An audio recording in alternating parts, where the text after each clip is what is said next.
Hey YouTube, welcome back to Brilliant Pit Seasonal Wellness YouTube channel. My name is Liz and we talk about seasonal wellness, astrology, and my studies and cyclical nature on this channel. So today we are talking about Pisces season, lifestyle wellness, things that you can implement to align yourself better with the season at hand.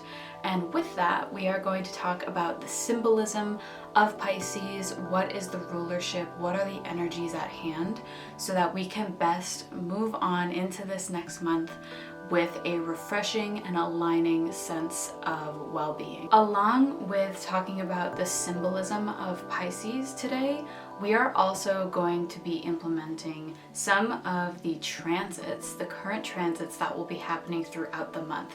So this is something that I have never done before on this channel. I'm actually trying to make these videos much more valuable for our viewers so that we can really get deep into what the energies are, considering the current transits, not just the Pisces season, Pisces symbolism, what comes with Pisces. We are going to go deeper and get into kind of what we are dealing with currently in the sky, the forecast. So with all of that being said, I will just get right into it.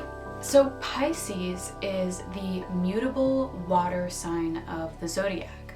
So what does that mean? It means that it is, in terms of all of the seasons, it is the mutable water sign. Pisces is the last sign in wintertime.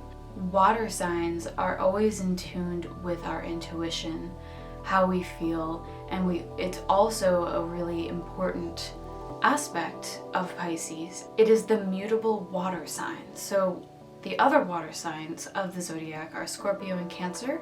Cancer is the cardinal, Scorpio is the fixed, and Pisces is the mutable. So when it comes to Pisces, there's something that actually is really cool about this mutable water energy, because when you think about water and the way that it flows and the way that it's energetically charged, right? All of that is very movable. It's changeable. As much as it might be heavy, it is changeable and it wants to kind of adapt and move to what the flow is like. And that is actually the perfect description of what mutable energy is. And that's why with Pisces, there is a tendency to get almost too fluid, too much into the water energy, the emotion, the intuition, the feeling really. It's all about feeling and trusting feelings, intuition, and kind of moving in a way that's beyond reality. It's not so much, this is logical, this makes sense, this is what I'm gonna do. It's more about what this feels like, how I want to move about this with the feeling. With the mutable water energy, Pisces is ruled by Jupiter in ancient astrology and now has this, I guess in modern day astrology, can be associated with Neptune as well. It really depends on the kind of astrology that you study. I study tropical astrology, not Vedic, not sidereal astrology. So this probably comes with some understanding in terms of the planetary rulership, but for the sake of this video, and of course if you're a beginner, you can always associate Pisces with both, but for the most part we are going to be touching on the tendencies of Jupiter instead of Neptune, because it is the ancient ruler. So Pisces season is from February 18th to March 19th.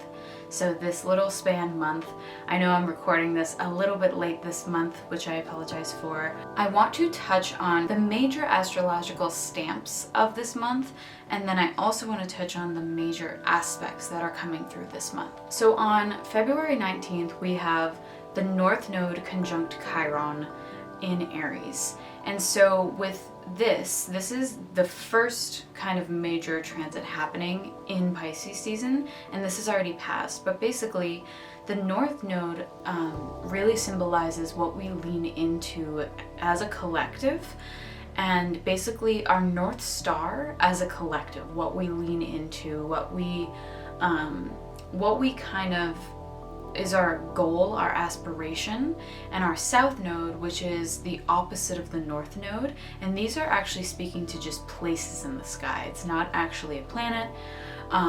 It is actually just a placement based on the moon and the moon's nodes. So the north node is all about our, I guess, our idealistic vision for ourselves, for the collective. And Chiron is the wounded healer, and it's an asteroid. So this is not going to be majorly felt. I'll just put a disclaimer out there. It could be majorly felt if you have anything at 16 degrees of any cardinal sign. So that's Cancer, Aries, Capricorn, and Libra. But basically, it's kind of a powerful way to start Pisces season because it is all about our collective North Star being in the same power and in the same fusion of energy with the wounded healer. So whatever that could be interpreted in your perspective and your perception, think on that. And basically this could represent just a collective motion towards maybe things that are a little bit more unseen. Pisces also, which is where the sun is right now, is where the sun was on the 19th, speaks to the things that are a little bit hidden to our reality. Virgo, which is the opposite of Pisces, is all about reality and the realistic things in life. It's the tangible things. So when you think about the opposite, Pisces, it is the spiritual realm. It is the dream realm. It is sleep. It is the places where we don't really have concrete, solid answers. So I think that this is a very powerful transit to start off the month. On 2/23, so the 23rd of February, Mercury enters Pisces. So this is kind of important because Pisces is Mercury's detriment. So what that means is that Mercury is naturally ruled by Virgo and Gemini. So anytime that it is in Sagittarius, which is the opposite of Gemini, or it is in Pisces, the opposite of Virgo, it is not in its domicile. So it is not acting the way that it naturally does. And I guess idealistically, it responds well when it's in Virgo and Gemini because it's in its own home, right?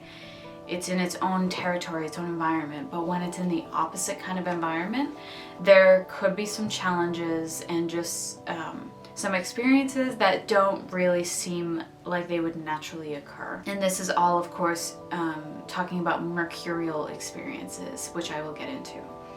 So on the 24th, which was yesterday, the day I'm recording this is actually the 25th, we had a Virgo full moon at 5 degrees of Virgo.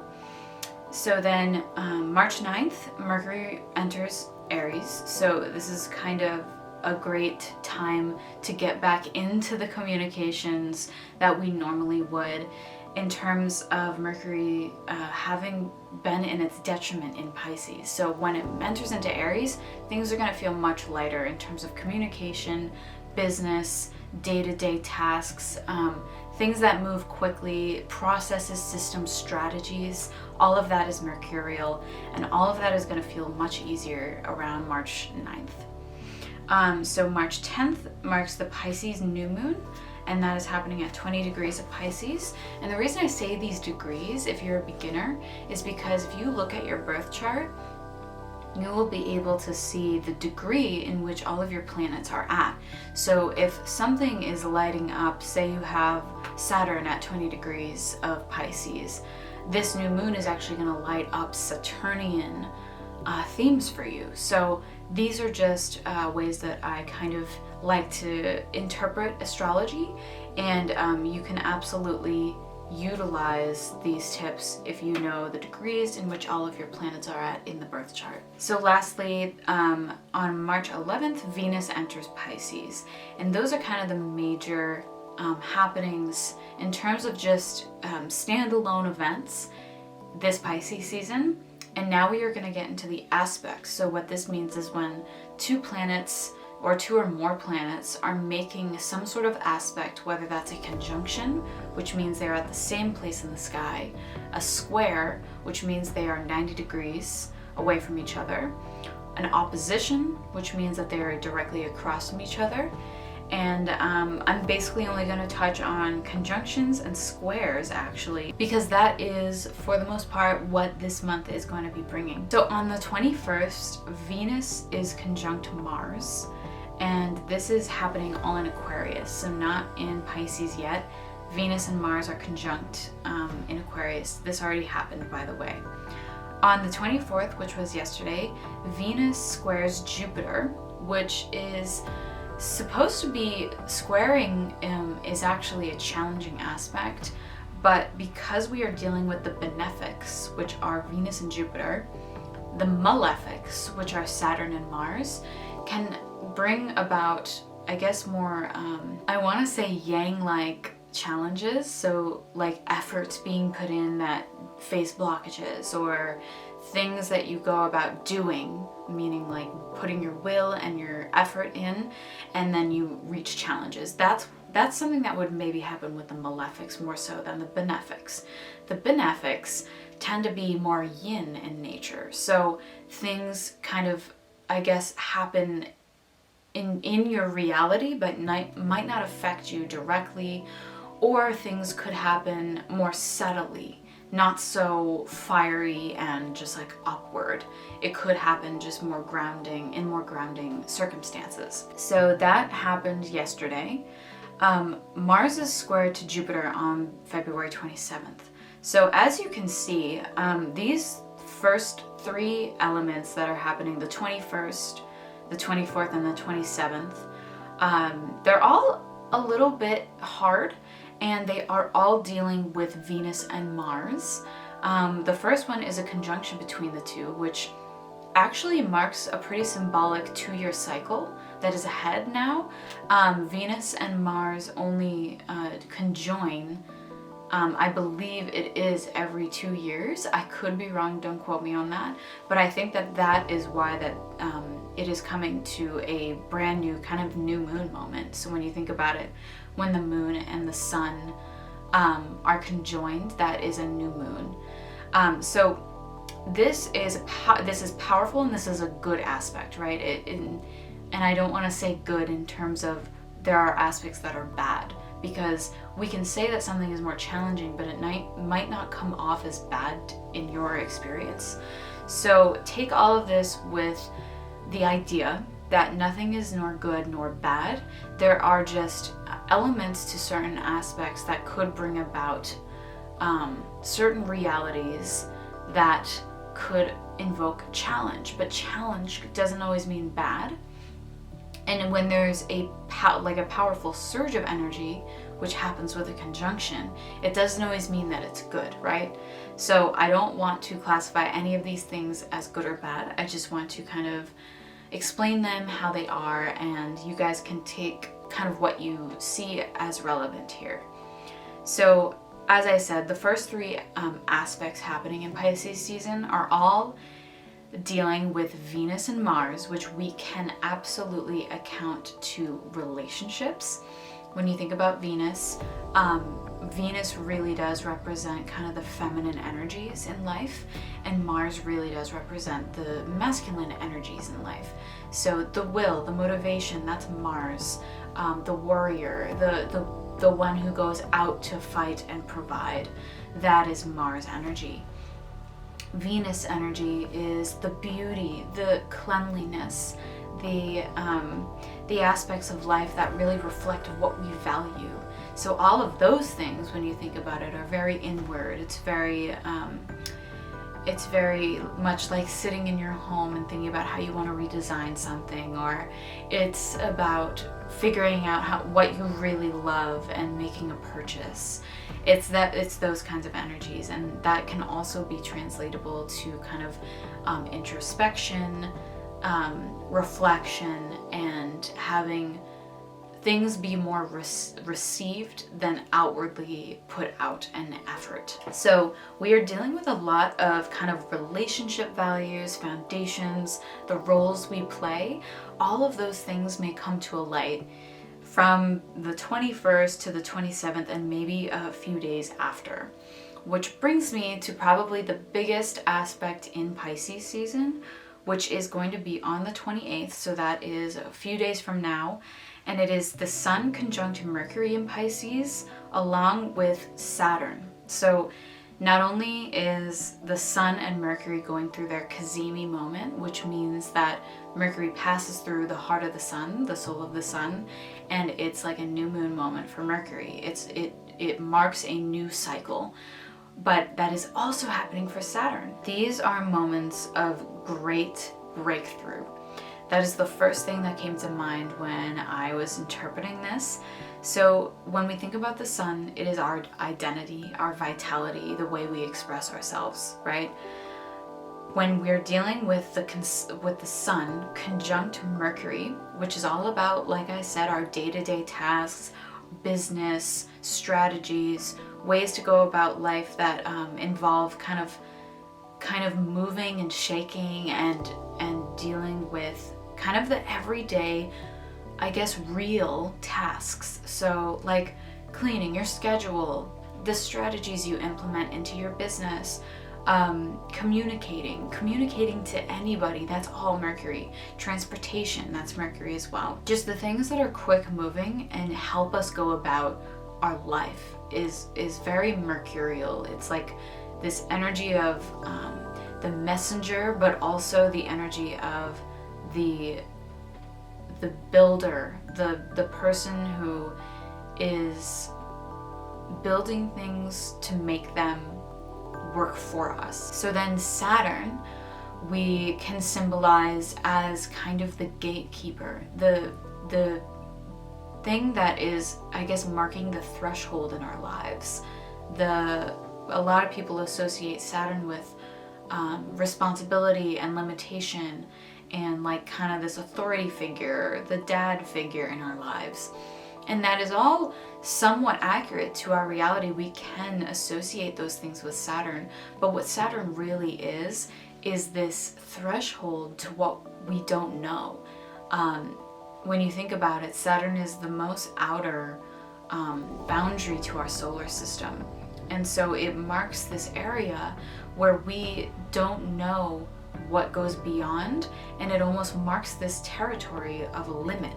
So when you think about Saturn in that way, obviously we can associate Saturnine things with more serious things, right? When you say, okay, it's this limiting, it's this boundary keeper, you can then associate Saturn with everything that kind of holds boundary in our lives, right? Like law, rules, society, things that kind of hold us in a box in a way.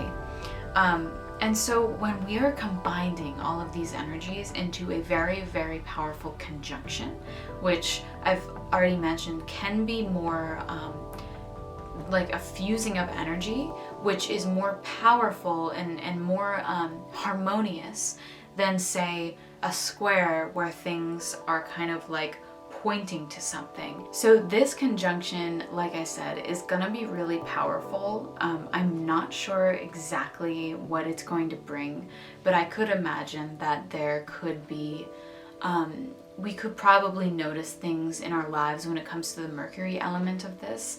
But this is it's really what this is overall is marking a new cycle in terms of Saturn and Mercury.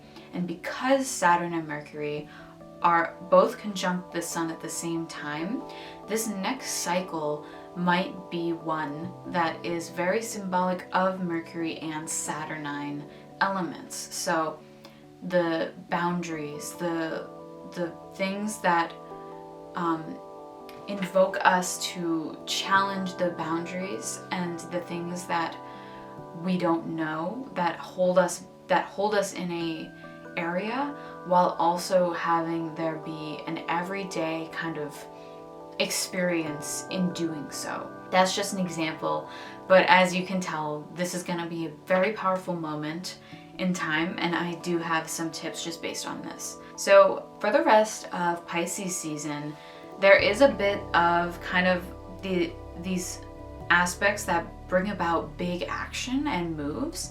So I do feel like this breakthrough moment on the 28th with Saturn, Mercury, and the Sun could really cause, I guess, the string of theme for the rest of the Pisces season aspects.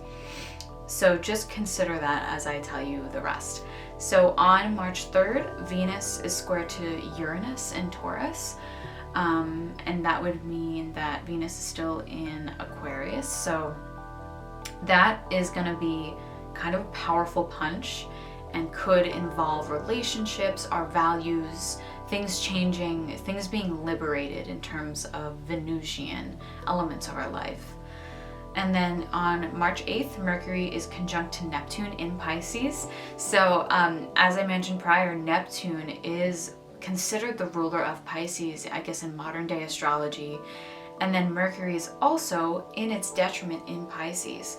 So when Mercury is conjoined to Neptune in Pisces, there's this element that could cause like great confusion, something that's, I guess a little bit more on the upside of this could be like a very powerful idea or a very imaginative experience that comes through in your day-to-day, going about your day, and maybe it changes the course of your next move. Lastly, on March 9th, Mars is square to Uranus. So as you can see, Mars and Venus are kind of hanging out together in the beginning of the season, and then they separate a bit, and then they keep going through kind of the same aspects in terms of planets. So they both square Jupiter, and then they also both square Uranus. So this is all of the aspects for Pisces season, and I am going to read just a little bit of kind of a theme, a little excerpt I wrote on how this Pisces season is going to look for the collective. So we start Pisces season facing a draw towards truth, towards facing what may heal us inside out, the deeper realms of our wounds. So that I'm really speaking to the North Node conjunct Chiron. Then our communication faces challenges. This is Mercury in Pisces. Day-to-day dealings may feel easier after March 9th, like I said, when Mercury enters Aries. Initiating fresh beginnings and inspiration. So in general, I do feel like once we get to about March 9th, March 10th, things are going to feel a little bit easier.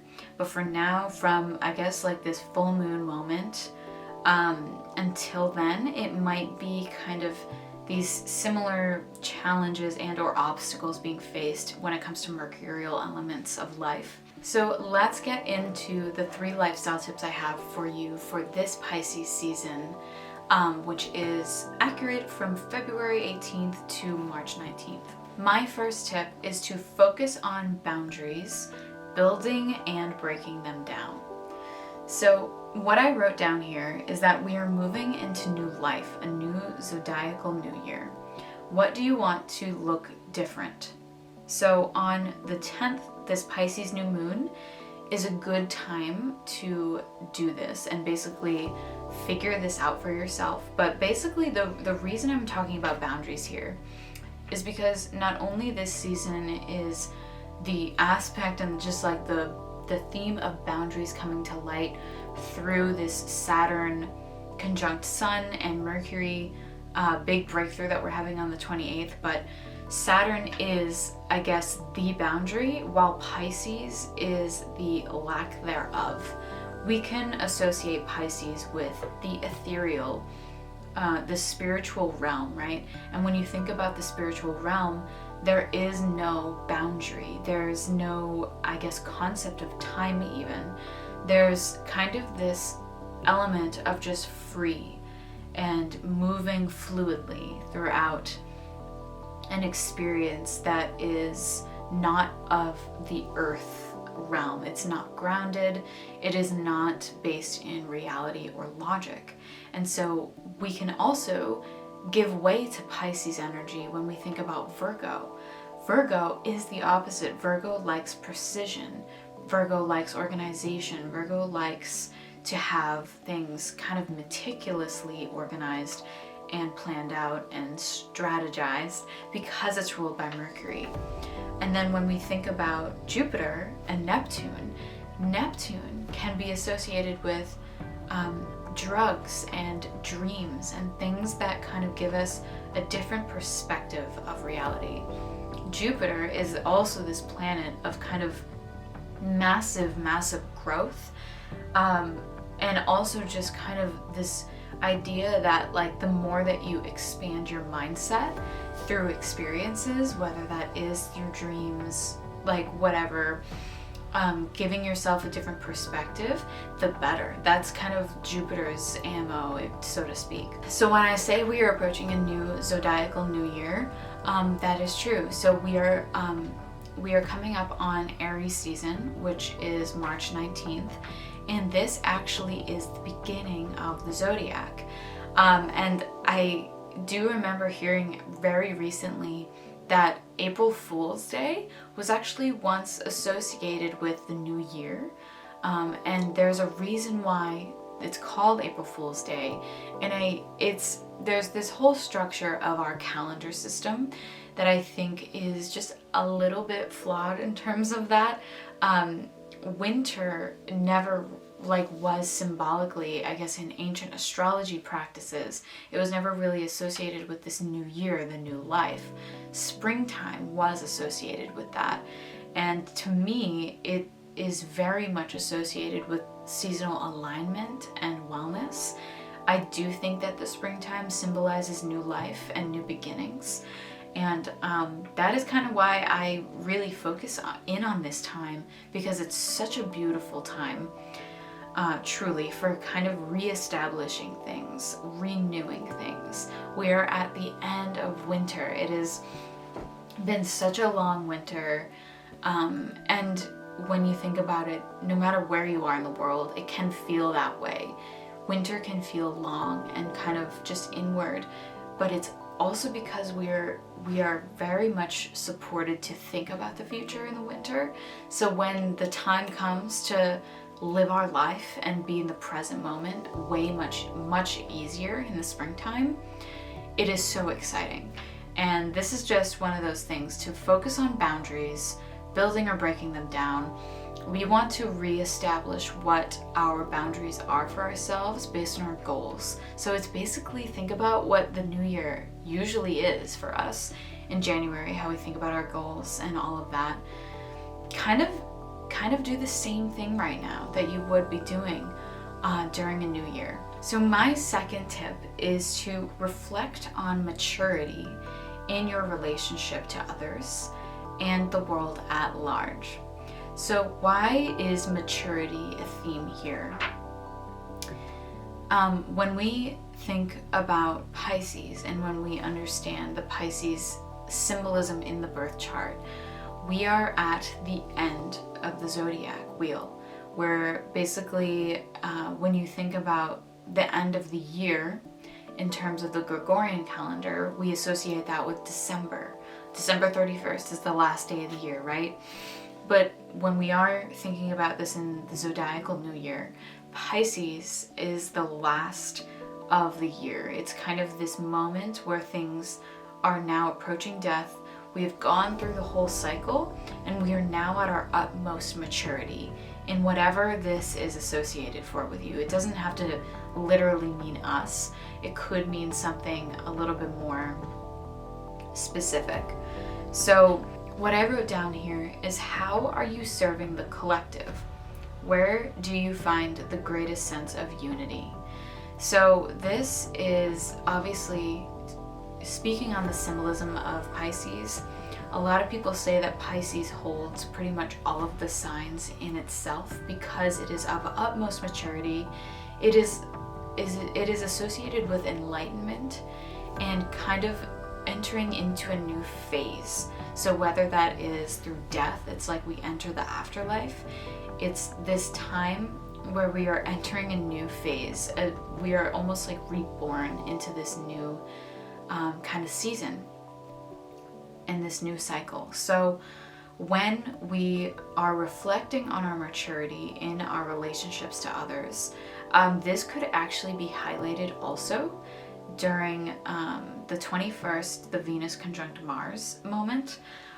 This could be kind of that beginning, maybe something happened during this time that is now going to maybe come to a head towards the end of Pisces season, because that happened at the very beginning. But if you had any experiences that revolved around relationships, redefining values, redefining your roles, this is something that you could have also in the process reflected upon in your maturity levels, and kind of the world at large, how that plays a role in here.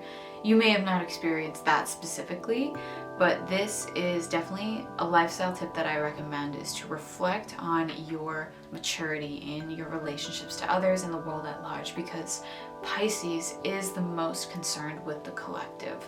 So if we can reflect upon our standpoint in the collective, how we are making decisions that can affect the collective, because at the end of the day, we are all connected, and that is something that Pisces really brings up, is this idea of unity. And what happens over here is eventually going to make it over there. Even if we don't think it's connected, we are all connected. So this is my second lifestyle tip. So my third and final lifestyle tip for Pisces season is to improve your spiritual well-being by focusing on the body-mind connection. Here we can absolutely think about the axis of Virgo and Pisces. When we think about our body and mind, right? Like our soul. Soul can be associated with Pisces.